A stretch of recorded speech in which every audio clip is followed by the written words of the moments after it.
Hi hello welcome to Nethiyas magic. എല്ലാവർക്കും നെഥിയാസ്മാജിക്കിലേക്ക് സ്വാഗതം.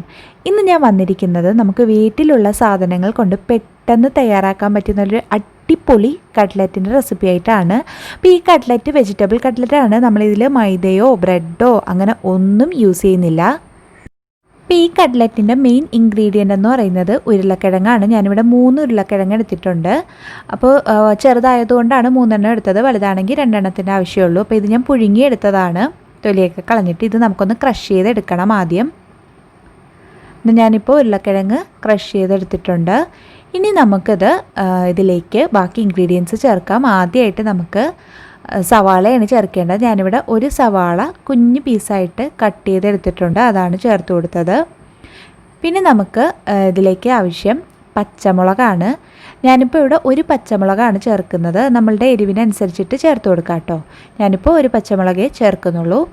പിന്നെ നമുക്കിതിലേക്ക് ഒരു കഷ്ണം ഇഞ്ചി ചതച്ചതും കൂടി ചേർത്ത് കൊടുക്കാം. പിന്നെ ഇതിലേക്ക് പൊടികളെന്ന് പറയാൻ നമ്മൾ ഗരം മസാലയാണ് ചേർക്കേണ്ടത്. അപ്പോൾ 1/4 സ്പൂൺ ഗരം മസാല ചേർത്തിട്ടുണ്ട്. പിന്നെ നമുക്ക് കുറച്ച് കുരുമുളക് പൊടിയും കൂടി ചേർത്ത് കൊടുക്കാം. അപ്പോൾ 1/4 സ്പൂൺ കുരുമുളക് പൊടി കൂടി ഞാൻ ചേർക്കുന്നുണ്ട്, കുറച്ച് എരിവിനായിട്ട്. അപ്പോൾ കുരുമുളക് നമ്മളുടെ വേണ്ടുന്ന എരിവിനനുസരിച്ചിട്ട് ചേർക്കാം. പിന്നെ ആവശ്യത്തിന് ഉപ്പും കൂടി ചേർത്തിട്ട് ഇത് നമുക്ക് നന്നായി മിക്സ് ചെയ്തെടുക്കാം ആദ്യം. അപ്പോൾ ഇത് മിക്സ് ചെയ്തെടുക്കുന്ന സമയത്ത് എൻ്റെ ചാനൽ ഇതുവരെയും സബ്സ്ക്രൈബ് ചെയ്തിട്ടില്ലാത്തവരുണ്ടെങ്കിൽ പ്ലീസ് ഇപ്പം തന്നെ ഒന്ന് സബ്സ്ക്രൈബ് ചെയ്യണേ. സബ്സ്ക്രൈബ് ചെയ്യുമ്പോൾ വരുന്ന ബെല്ലൈക്കൺ കൂടി ഒന്ന് ക്ലിക്ക് ചെയ്ത് കൊടുക്കുക. എന്നിട്ട് ഓൾ എന്ന ഓപ്ഷനും സെലക്ട് ചെയ്യാൻ മറക്കരുത്. ഇതിപ്പോൾ നന്നായി മിക്സ് ചെയ്തെടുത്തിട്ടുണ്ട്. ഇനി ഇതിലേക്ക് നമ്മൾ റവയാണ് ചേർക്കുന്നത്. ഞാനിവിടെ 4 സ്പൂൺ റവ ചേർക്കുന്നുണ്ട്.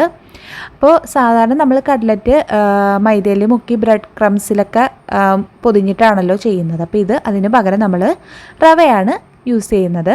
അപ്പോൾ ഇത് നന്നായി നമുക്ക് മിക്സ് ചെയ്തെടുക്കാം. ഇതിപ്പോൾ നന്നായി മിക്സ് ചെയ്തെടുത്തിട്ടുണ്ട്. ഇനി ഇത് നമുക്ക് ഓരോരോ ബോൾസായിട്ട് എടുത്തിട്ട് കട്ട്ലറ്റിൻ്റെ ഷേപ്പിലൊന്ന് പരത്തിയെടുക്കാം.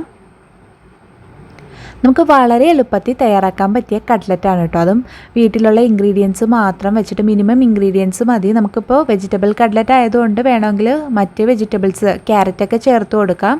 അപ്പോൾ ഞാനിപ്പോൾ മിനിമം ഇൻഗ്രീഡിയൻസ് വെച്ച് ചെയ്യാൻ പറ്റുന്ന കട്ട്ലറ്റ് ആയതുകൊണ്ടാണ് വേറെ വെജിറ്റബിൾസ് ഒന്നും എടുക്കാഞ്ഞത്. അപ്പോൾ നമുക്ക് ഇഷ്ടത്തിനനുസരിച്ചിട്ട് വേറെ വെജിറ്റബിൾസൊക്കെ ആഡ് ചെയ്ത് കൊടുക്കാം കേട്ടോ, അത് പ്രശ്നമില്ല.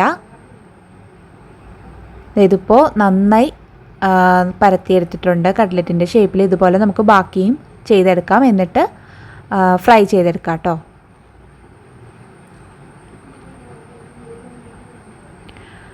ഞാനിപ്പോൾ ഒരു പാൻ വെച്ച് കൊടുത്തിട്ടുണ്ട്. ഇതിലേക്ക് നമുക്ക് ഓയിൽ ഒഴിച്ച് കൊടുക്കാം നമ്മളുടെ കട്ട്ലറ്റ് ഫ്രൈ ചെയ്തെടുക്കാനായിട്ട്.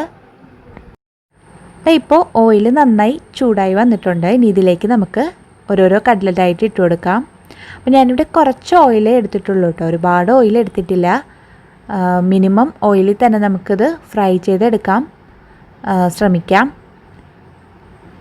കാരണം ഓൾറെഡി നമ്മൾ യൂസ് ചെയ്ത് ഇതിലെടുത്തിരിക്കുന്ന പൊട്ടറ്റോയൊക്കെ നന്നായി കുക്കായ പൊട്ടറ്റോ ആണല്ലോ. അപ്പോൾ ഇത് പെട്ടെന്ന് തന്നെ ഫ്രൈ ആയി വരും. ജസ്റ്റ് ഒരു ബ്രൗൺ കളർ ആകുന്നതാണ് അതിൻ്റെ പരുവം. സൈഡ് ബ്രൗൺ കളർ ആകുമ്പോഴേക്കും ആ സൈഡ് കുക്കായിട്ടുണ്ടാകും. രണ്ടും പെട്ടെന്ന് നമുക്ക് തയ്യാറാക്കാം. അതുകൊണ്ടാണ് ഞാൻ കുറച്ച് എണ്ണ യൂസ് ചെയ്തിട്ടുള്ളൂ.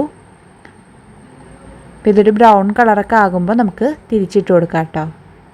അപ്പോൾ വളരെ പെട്ടെന്ന് നമുക്ക് തയ്യാറാക്കാൻ പറ്റിയ കട്ട്ലറ്റിൻ്റെ റെസിപ്പിയാണതും. മിനിമം ഇൻഗ്രീഡിയൻസ് വെച്ചിട്ട് എല്ലാവരും ഇതൊന്ന് ട്രൈ ചെയ്ത് നോക്കുക. പിന്നെ നമ്മൾ സാധാരണ കട്ട്ലറ്റൊക്കെ ഉണ്ടാക്കുമ്പോൾ മൈദയിലൊക്കെ മുക്കിയിട്ടൊക്കെയാണല്ലോ ഫ്രൈ ചെയ്തെടുക്കുന്നത്. അപ്പോൾ ഇതിൽ നമ്മൾ മൈദയൊന്നും യൂസ് ചെയ്യാത്തത് കൊണ്ട് തന്നെ വളരെ ഹെൽത്തി ആയിട്ടുള്ള കട്ട്ലറ്റാണ്, കുട്ടികൾക്കായാലും മുതിർന്നവർക്കായാലും. അപ്പോൾ ഞാനിതിപ്പോൾ തിരിച്ചിട്ട് കൊടുത്തിട്ടുണ്ട്. ഒരു ചെറിയ ബ്രൗൺ കളർ ആയിട്ടുള്ളൂ കേട്ടോ. പക്ഷേ നമുക്ക് ഇതുപോലെ ഒന്നുകൂടി ഒന്ന് ബ്രൗൺ കളർ ആകുന്നത് വരെ ഇത് നമുക്ക് ഒന്ന് ഫ്രൈ ചെയ്തെടുക്കാം. ഇപ്പോൾ നമ്മുടെ കട്ട്ലറ്റ് നന്നായി ഫ്രൈ ആയി വന്നിട്ടുണ്ട്. നമ്മളെടുത്ത ഓയിൽ കറക്റ്റായിരുന്നു. ആ ഓയിലിൽ തന്നെ നമ്മൾ എല്ലാ കട്ട്ലറ്റും നന്നായി ഫ്രൈ ചെയ്തെടുത്തിട്ടുണ്ട്.